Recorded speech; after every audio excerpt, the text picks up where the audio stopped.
আসসালামু আলাইকুম। চলে এলাম আবারও। এখন আমি আপনাদের সাথে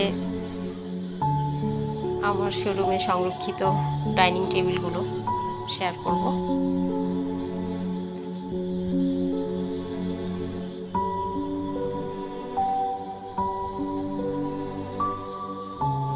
এই জন্যই দেখাবো যে যারা আমাদের আউটলেটে আসেন বা আমার পেজের সাথে যারা সম্পৃক্ত আছেন এবং যারা এখনও আমার পেজটি দেখেননি তারা যেন আজকের এই ভিডিও থেকে আমাদের ফার্নিচারগুলো সম্পর্কে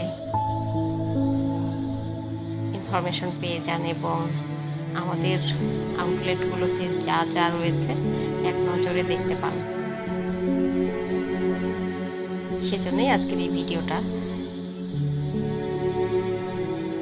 আমি এখানে সিমিলার কিছু ডাইনিংও দেখাচ্ছি যেগুলো আমার দুইটা আউটলেট, সেখানে কম্পারিজন করে করা আছে ডিফারেন্ট ওয়েতে। তো এগুলো কখনো আমরা মেহগনি কাঠে করেছি, কখনো সেগুন কাঠে করেছি। তো কাঠ নিয়ে আমি আর কোনো কাঠ বা ফার্নিচারের ডিটেল নিয়ে আমি আর কোনো ইনফরমেশন দিচ্ছি না। আপনাদের কারো নিড হলে ভালো লাগলে অবশ্যই ইনবক্স করতে পারেন, সেখানে আমরা ইনফরমেশন ডিটেল করে দিব। তো আমি জাস্ট এক নজরে দেখিয়ে দিচ্ছি আমাদের আউটলেটের সংরক্ষিত ডাইনিং টেবিলগুলো, যা এখন আমাদের বসুন্ধরা ও যাত্রাবাড়ি আউটলেটে অ্যাভেলেবেল রয়েছে।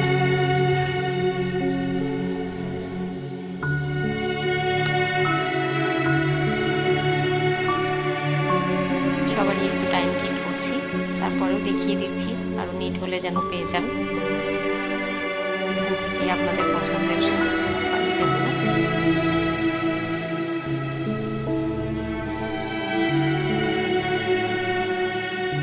যে কোনো ডিজাইন অর্ডার করলেও আমরা করে দিতে পারবো। এগুলোর পাশাপাশি সব ধরনের প্রোডাক্টই আমরা করে থাকি আলহামদুলিল্লাহ, এবং আমাদের নিজস্ব ম্যানুফ্যাকচার সুদক্ষ কারিগর দ্বারা আমরা আমাদের ফার্নিচারগুলো মেক করে থাকি।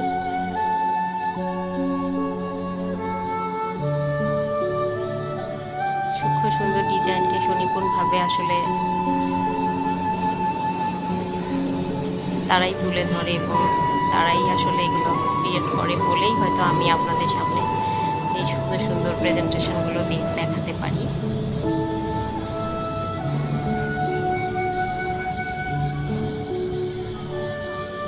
উডেন ফার্নিচারের পাশাপাশি আমরা কানাডিয়ান ওক ভিনিয়ার আর মেহগনি কাঠের মিক্সড করেও কিছু ডাইনিং টেবিল বানিয়েছি। সেগুলো ডেমো আমি দেখিয়ে দিচ্ছি। যেমন এই ডাইনিং টেবিলগুলো, এটা 4 চেয়ার বিশিষ্ট রাউন্ড ডাইনিং টেবিল। তো এগুলোতে একটু ডিফারেন্ট ওয়েতে আমরা কাজ করেছি, কার্ডবোর্ড মিক্সড করে, আবার সলিড কাঠেরও করা আছে। আমি সবগুলোই এক নজরে আপনাদেরকে দেখিয়ে দিলাম। তো সময় করে অবশ্যই আমাদের আউটলেটগুলো ভিজিট করবেন।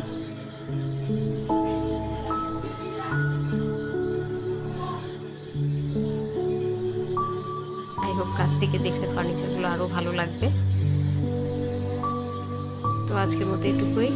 কারো কোনো অপিনিয়ন থাকলে আমাদেরকে ইনবক্স করতে পারেন আর কল করতে পারেন 01724089173 এই নাম্বারে।